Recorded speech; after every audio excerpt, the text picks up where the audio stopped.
well, our next guest has also been a big proponent of the Keystone XL pipeline for years. Take a listen to this.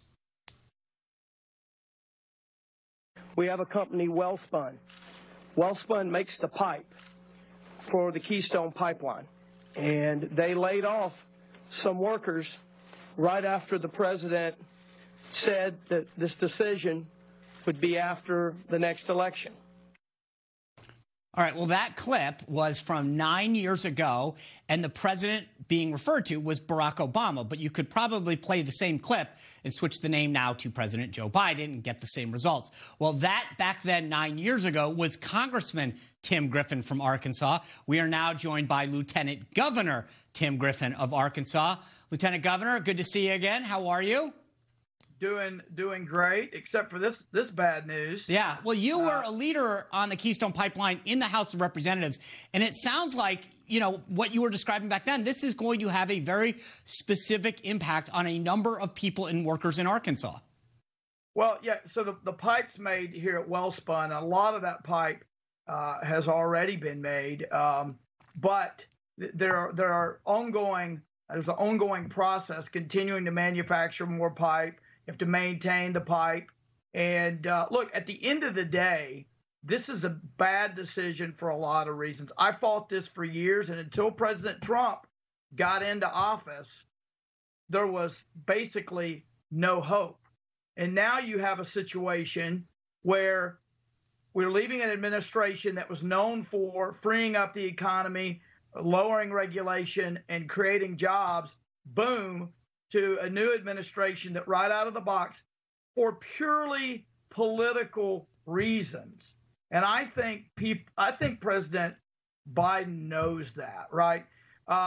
He did this for purely political reasons because there is no evidence this will help the environment. Let me tick through those. And I worked with Steve Daines. He was in the House back then, and we worked on this. But look, the tar sands that are coming out of Canada, they're going to continue to come out of Canada. So the first question is, where are they going to go? Well, some will continue to come here by truck or by train, both of which, as Steve pointed out, both of which are more dangerous. Do you want to be going down the interstate at 80 miles an hour, 70 miles an hour, driving, and right beside you is a tanker truck? Is that safer than being underground or being in a pipeline? No, of course not. So that's number one. But number two, when I met with the Canadian Embassy when I was a member of Congress, they said, look, we're going to send some of these tar sands to China to be refined. Do you think China is complying with environmental rules and regulations the way we do? Yeah, we know they're not. Right. Well, you know, the interesting thing, Lieutenant Governor, besides all the emissions that both of those options emit into, our environment, the interesting about this whole thing is this is pretty much an anti-union move. And Biden claimed that he was pro-union during the campaign, but this still is costing thousands of union jobs. No one's pressing on him from that on the left. Yeah, so that was an interesting part of this fight. The unions disagree with me on just about everything when I was in Congress, but this is an area where they really wanted these jobs. And so there was an interesting coalition that came together then. Look, this is also about, as Steve mentioned, but I want to take it a little further. It's about energy security and energy independence. And I had someone ping me the other day in an email and say, well, this isn't energy independence because it's Canada, it's foreign oil. The point of energy independence is not that we're afraid to get natural resources from Canada. It's that we want to steer away from a dependence on people who don't like us. Yeah. Canada is an ally. Canada is a friend. The problem is when we have to depend upon resources halfway around the world in countries whose governments and people hate us. That's the problem. This makes us less secure.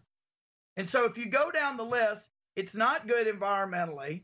It's all politics. It's bad for jobs. It's bad for energy security. This is just a monumental mistake. Yeah. Congressman, I appreciate it. I want to have you back at some point soon because one of the other things that Biden's doing by stopping the border wall also affects jobs in Arkansas, and I'd love to get your take on that. But before I let you go, just as a side note, for your safety, you got to keep the speed down on the highway. 80, 90. You should keep it 65, 55. I'm looking out for your safety here. So I was talking about Montana. Oh, good. Yeah. Okay. Well, Steve Daines, man. Yeah, that's right. Probably can go a lot faster there. Lieutenant Governor Griffin, thanks for joining us and sharing us how this is going to